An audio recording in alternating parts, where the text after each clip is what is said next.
ओम समस्त विष्णु भक्तों को मेरा नमन प्रणाम। बंधुओं, कल अपन ने श्री सद्गुरुदेव जम्बेश्वर की वाणी शब्द वाणी से प्रथम यानी पहला शब्द का भावार्थ सुना, जो गुरु महाराज ने एक पाखंडी पुरोहित का घमंड चूर किया था और उसको सन्मार्ग पर लाए थे। अब दूसरा शब्द गुरु महाराज ने जिज्ञासावश पूछे हुए जोधपुर नरेश के भाई के पुत्र उद्धव जी को फरमाया है, उनकी जिज्ञासा शांत की है।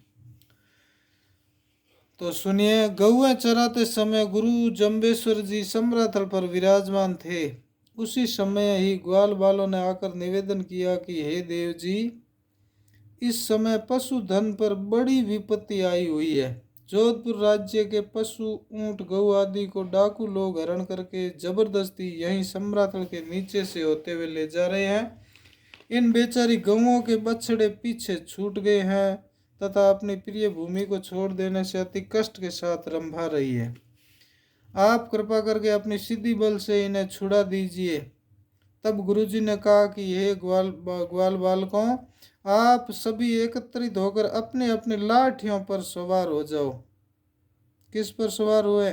लाठियों पर सवार हो जाओ, जिससे तुम्हें देखकर ये डाकू लोग भाग जाएंगे। उनकी आज्ञा स्वीकार करके बालकों ने ऐसा ही किया, जिससे डाकुओं को बहुत बड़ी सेना आती हुई दिखाई दी। डाकू लोग पशुधन छोड़कर भाग छूटे। कुछ समय पश्चात जोधपुर नरेश के राजकुमार उदोजी, बीदोजी आदि अपनी सेना सहित वहीं पर आ पहुंचे। उन्होंने देखा कि उनका संपूर्ण पशुधन वहीं पर समराथल धोरे के अति निकट ही विचरण कर रहा है और शांत भाव से चर रहा है। यह आश्चर्य देखकर वे दोनों सेनापति सेना सहित समराथल पर पहुंचे, जहां पर श्री जमदेव जी अन्य ग्वाल बालों से घिरे हुए बैठे थे। सादर नमन करके पास ही वहीं बैठकर अपनी जिज्ञासा शांत करने के लिए कहने लगे, हे देव, आपने हमारे धन को छुड़ाया, जिससे भयंकर युद्ध होने की विभीषिका से हमें बचा लिया गया, तथा इन पशुओं को मुक्ति दिलवाकर महान परोपकार का कार्य किया है। उद्धव जी कहते हैं, उदरण का नावत यूं कहो देव जी, किसो आचार पेट पीठ दी से नहीं, ताका करो विचार।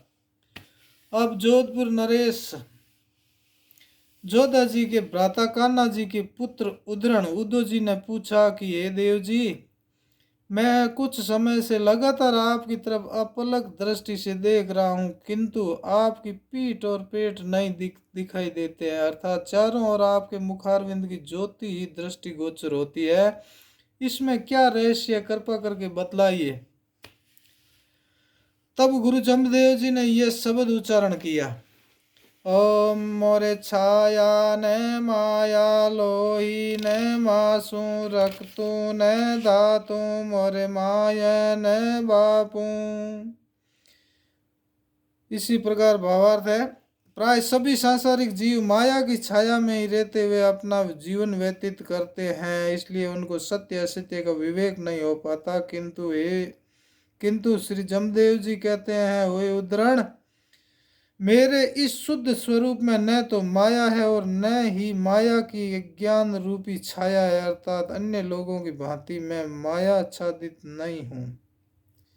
इस शुद्ध स्वरूप चैतन्य आत्मा में पंच भौतिक शरीर की भांति लोह, मांस, रक्त और धातु नहीं है। इस निर्गुण निराकार सच्चिदानंद आत्मा के न तो कोई माता है और न ही कोई पिता ही है। यहाँ पर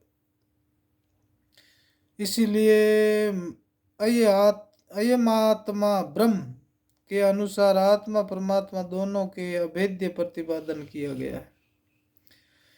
आपण आपू रोही न रापू को पुनः कलापू दुख न सराफू लोई अलोई त्यों तीर लोई ऐसा न कोई जंपा भी सोई जी जपे आवागमन न होई मर्यादन जानत मैयल धुआं बखानत उर्द ढाकले तीर सूलों आद अनाद तो हमरा चीलो, हम सिर जीलो से कौन में जोगी के भोगी के अल्प आहारी ज्ञानी के ध्यानी के निज कर्म धारी सौखी के पोखी के जल बिंब धारी दया धर्म थाप ले निज बाला ब्रह्मचारी।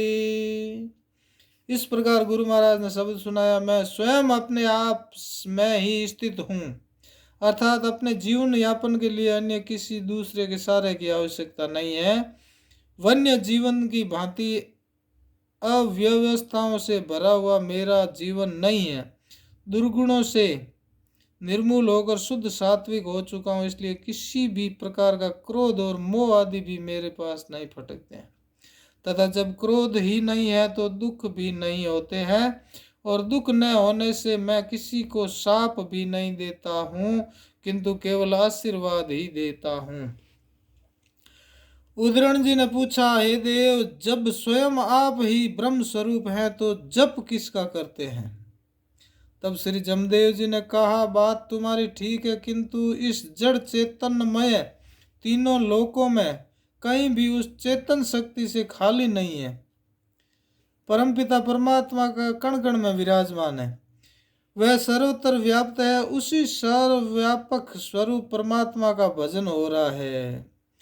परमेश्वर का भजन जप करने से जन्म मृत्यु का चक्कर छूट जाता है, क्योंकि जैसी उपासना करता है वह उपासक वैसा ही हो जाता है। यहाँ गुरु जमदेव जी एक मर्यादा बता रहे हैं कि कण कण में परमेश्वर विराजमान है और उसी परमेश्वर का यहाँ ध्यान हो रहा है, यानी कि मैं परमात्मा स्वरूप परमेश्वर ही आपके सामने विराजमान हूँ। लेकिन श्री राम जी, मर्यादा पुरुषोत्तम राम जी की तरह मर्यादा स्वरूप परमेश्वर का भजन कर रहा हूँ।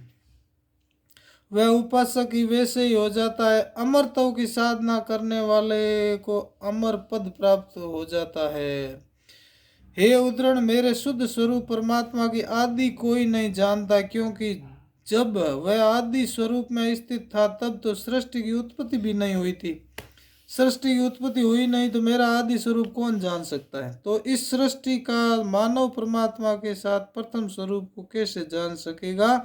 किंतु अनुमान के द्वारा ज्ञान करने किया जाता है। उसी प्रकार से कार्य रूप जगत को देखकर कारण रूप परमात्मा का अनुमान मात्र ही होता है, उसे प्रत्यक्ष तो कदापि नहीं कह सकते। हे उदरण, देहिक, देविक तथा भौतिक, ये तीन प्रकार के ताप जो सदा ही मूल सूल की तरह ऊपर उठे हुए चुभते रहते हैं, इनको ढकने का प्रयत्न ना कर। यही इस समय कर्तव्य है। व्यर्थ के वाद विवाद में पड़कर अपना समय व्यर्थ मत कर। जो मैं कहता हूँ उसका मनन कर। यह वर्तमान तथा इससे पूर्व सृष्टि की रचना तो परमात्मा स्वरूप मैंने ही की है।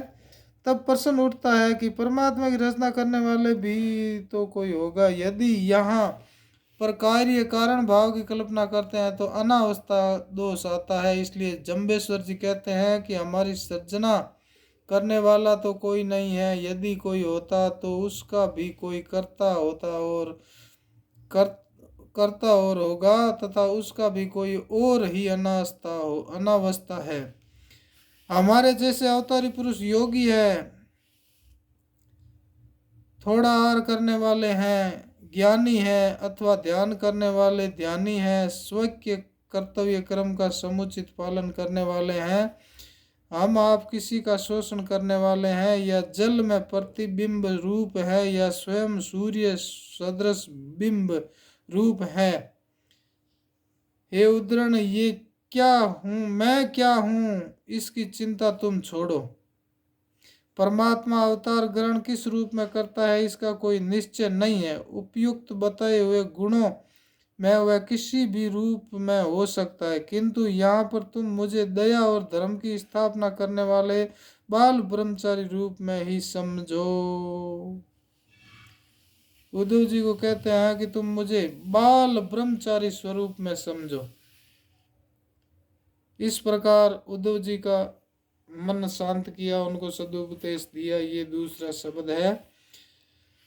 आगे गतांग से हम तीसरे शब्द का कल भावार्थ करेंगे। बंधुओं, आप मुझसे जुड़े रहें और मुझसे जुड़े रहने के लिए मेरे YouTube चैनल शब्दवाणी भावार्थ को आप लाइक, सब्सक्राइब और अन्य बंधुओं तक पहुंचाने के लिए शेयर जरूर करें। धन्यवाद। जय सिया राम, जय श्री जम्बेश्वर भगवान। कोई भी भूल चूक त्रुटि है तो मुझे मंदबुद्धि समझकर माफ करना। जय श्री जम्बेश्वर भगवान।